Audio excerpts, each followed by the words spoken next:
Hello family, hello my beautiful people. How you all doing? Welcome again. So today we want to talk about the just issues in Liberia.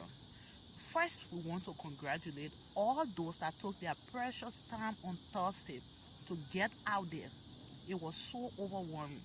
It was so I just want to appreciate all of you. I want to tell you thank you for standing out for our country, because you know this just issue here that we're talking about, it's not an individual thing anymore. One way or the other, every homes in Liberia are affected from this. One way or the other, every homes, one or two family members are into drugs. If I'm lying, you saw what happened on Thursday. I was going through everything that was going on Thursday, and I was so it was if nothing had ever make tears to come from your eyes, but this one definitely tell me you could see mothers crying, you could see women crying for their children, you see mother had given up, you see mothers had already given up, crying, sharing tears for what happening to their children. So like I saw the other lady, she said her three children are into drugs, to the extent they call her Zoko mother. If that can make you cry, it make me cry. She said three of her children, they are in the street. And the other lady was crying in tears. She said her son is currently at the Motor Corner Cemetery. She said my son is in Motor Corner graveyard. Hey my people. See how the mother, there was the tears that were coming from the women eyes is something real. It's real thing. It's not something that was fake. This thing it's not a community thing anymore. It's a nation fight.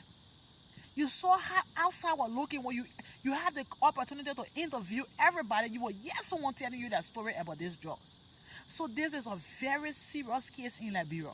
It's a nation fight in Liberia.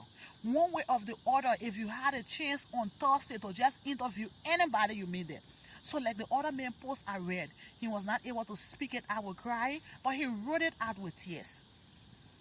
The man said his daughter that he born, he brought her in his hand. His daughter is on the street.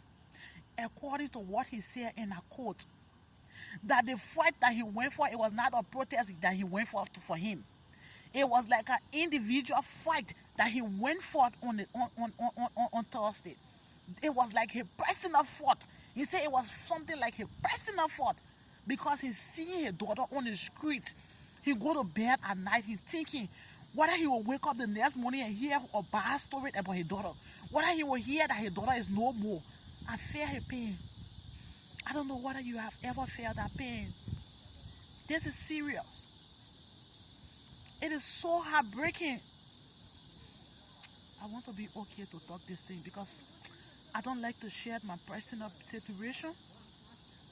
But I have a nephew that is into this trust issue since he was a kid. Been growing up into it. Everything that other people has experienced in their children, other people that have speaking out their mind that have experienced, we have experienced it from my nephew. Just the same way our mother has given up, his mother, my older sister, has given up. But I still believe that one day God will help him through. I still have the hope and strength. I know that one day by the grace of God, I have that faith that one day by the grace of God he will be free from that. Everything you think that your child in the street has passed through from this. My nephew has been there and still there. He has gotten sick at the point of death, everything in there. I think it's okay right now, but I will continue. It is so emotional. So I feel parents' pain. When people are speaking out about drugs, about children in the street, what they are going through, I feel the pain because I have my nephew in this situation. I know how parents go to bed at night and think about their children out there, what will happen to them. I have felt the pain of people beating your relative, eat from you. Oh, in all Liberians, I know all of us, we have gone through this. This is a nation fight. It is not a community fight anymore. So before, people used to sit in the community and say, once this thing is happening to this person, you see your friend child, or you see someone from the community child going to someone that's not far from you, taking in drugs. The person is a drugs pusher, and you sit and say, that is not my business. That is not my business. This is why they have come into. It had turned to everybody's business now. So you saw the street on Thursday how it worked. You saw how the people were out there giving up their grief, giving out their worries. There was nothing that, yes, this is truth. This is what has been happening in our country. So, on Thursday was not just all to it. We didn't just get in the street. I know that you don't want your going out to just be in vain. I know that you didn't let your busy schedule to step out there in vain. So it's a gradual process, but the starting has begun. The fight has begun. This particular just fight, it has begun. So let us stand for our community. Let us stand for those children. So this time around, I know the fear that people had before. People were afraid to give out those that the names of the just leaders in the community. People were afraid because you will be, when you take the person you give their complaint, they will free them, and tomorrow you'll see them back in the community. It become more harmful for you that gave the complaint. It become more harmful. It become threatening for you, because if you give their names and they free them, they bring them back in the community, they may haunt you, they may kill you, they may do something to you because you are residing within that community. So I want to tell you today, my sisters and brothers that went out there today and Thursday, I want to tell you that this fight is not one person fight anymore. So now we stand as a community to fight it out of the community. All community dwellers, when you see the perpetrator, and give them to the police, and after some time you see them back in the community without good explanation, community members should come and stand. The first thing, before you give their complaint, make sure you get evidence on it. Take their photos or do a videos for them. Keep it, do a video and keep it, or take their photos and keep it. And when you take the complaint and just see them back in the community living normally and doing the same just thing, you start to put some of them on the social media, and let's talk about it. And let's talk about it. Because this fight is not, it just started, it just began. Let me just say that was just the introduction of it on Thursday. So those perpetrators have to face their full weight of law. So whatever law that they have set for the just, whatever law that have been set for the just leaders in Liberia, should be implemented to the fullest. So when you give a just leader complaint, and the next day you see him floating around in the community, it should raise alarm to you as a community dwellers. You people should come together. It should raise alarm that why is it that we took this complaint and this person is back in the community? Why the just law in Liberia should be implemented to the fullest in Liberia this day. You saw out there, you saw the grief from people. It's something serious within our nation. So I just want to say a congratulations to all of you that went out, and we say that the fight begin. It start in the community before, and so we want to stop it. We should start with the community. Started from the community. So when we are stopping it, let's start from the community.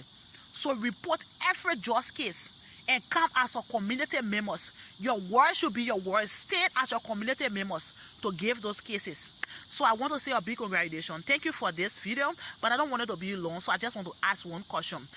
The people are saying that after Nene case, August, there will be no August 24th. So I want to ask you first: has the case reached to the court? And what is the response from the court? And if they are guilty, has they gone through their penalty? Has they faced their law, their penalty for whatever that happened?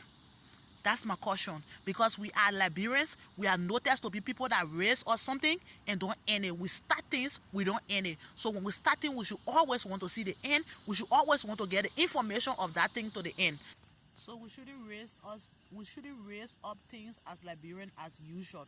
This time around, it is not Liberian as usual. When we see the start of something, we should always want to see the end of that thing.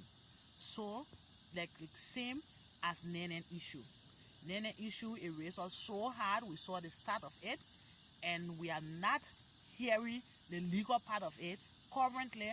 Whether they are facing their penalty or not, we don't know about that. So we as a Liberian, we just start fire and we don't end it. So we should be behind everything, like the drugs, like whatever in Liberia. We should always want to know the end. So that's why I asked how far it has gone right now. Whether Nene and her husband is facing the full penalty of the Lord, or is they just the same as Liberian, the case have been died down. And so we should not also take that as the way we are handling other things in Liberia as they know us to be. Liberians just raise our things and they don't end things. So no, for me, I want to know the end of it. So if anybody that here that know what happened between Nene and the policeman the other time for the electricity business, so you should please share with me. I want to know whether Nene and Jado, they are facing the penalty of the Lord. So it should be the same. We should apply it to the just dealers also in Liberia. We should always be checking up how far the cases have gone in Liberia. So thank you for watching.